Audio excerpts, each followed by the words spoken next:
Hey, I'm Dan Willingham. I'm a professor who studies human learning, here to talk with you about what to do when you fail an examination. And I'm talking about a course where you were really invested, you felt like you really knew the content, and then somehow you failed the exam.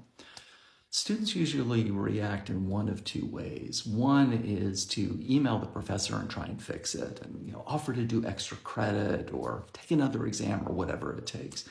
And as you probably know, that almost never works because what's on our mind is fairness. You're asking for something that's kind of outside the boundaries of the way we set up the course. So that's probably not going to work.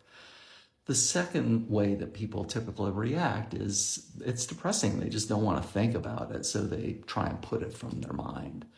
I want to suggest a third way to think about failing an exam, and that is this is information about some skill that you need to acquire.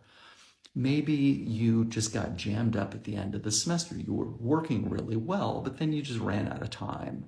This is a problem of planning. Maybe you were really prepared for the exam, but when you got in there, you choked. It's essentially a problem of test anxiety. Or maybe you feel like I'm just a bad test taker. If I could have written an essay, I would have been fine, but the multiple choice questions get me every time, right? So it's a problem of test taking strategy.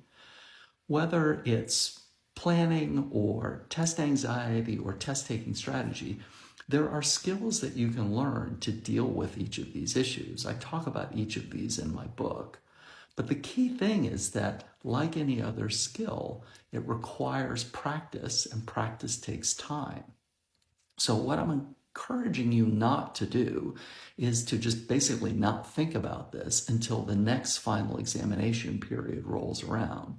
Instead, right now, of course, enjoy friends and family, but as the next semester starts, ask yourself, what are the skills that I need to acquire and how am I going to acquire them so that the next final examination period is going to be different? Good luck.